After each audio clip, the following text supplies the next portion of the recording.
একটা দিয়ে হয় না তোর? এই মেয়েকে তোমার বুঝাই বলতেছি। কিসব বুঝাবি তুই আমাকে? তুই আমার বয়ফ্রেন্ড নিতে চাস? আমি তোমায় বুঝাই বলতেছি। এই তুমি ওরে বলো নাই? তুমি ওরে বলো নাই তোমার সাথে আমার 3 বছরের সম্পর্ক তুমি বলো নাই?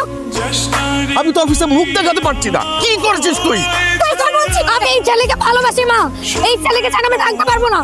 এই ছেলের সাথে তোর কোনো ধরনের সম্পর্ক থাকা চলবে না। আমি এই ছেলেকে ছাড়া থাকতে পারবো না বাবা। আমি পারবো না।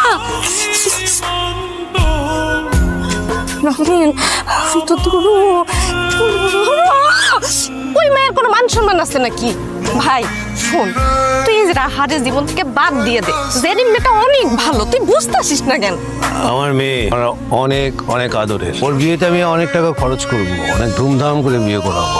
এটা আপনাদের নতুন ফ্ল্যাট? ও বাবা, আর তুই রাজি হয়েছে দেখছিস কত সুন্দর বাসা।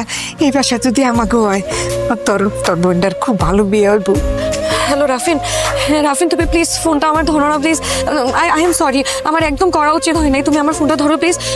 আর শোনো, তুমি ওই মেয়ের সাথে আর কখনো দেখা করবা না, হ্যাঁ? তুমি আমাকে কল ব্যাক করো, আমরা দুজন কথা বলে আমরা সবকিছু ঠিকঠাক করে নিব, হ্যাঁ? এই তুমি কে? রাফিন কই? এই রাফিন কই? রাফিন কই? আচ্ছা রাফিন কই? রাফিন, এটা রাফিনের রুম।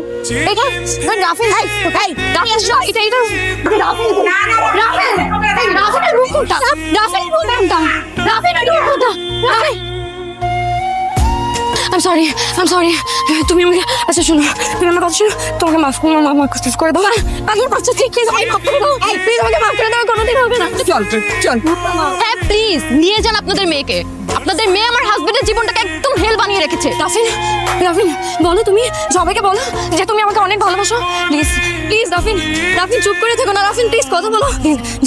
জেরিন প্লিজ, তুমি কি করছো রাফিনকে আমি জানি না, কিন্তু রাফিন তোমার সাথে ভালো থাকবে না। রাফিন আমার সাথেই ভালো থাকবে, ও আমাকে ভালোবাসে। আমার বোনটা পঙ্গু, এই কারণে ওর বিয়ে হয় না।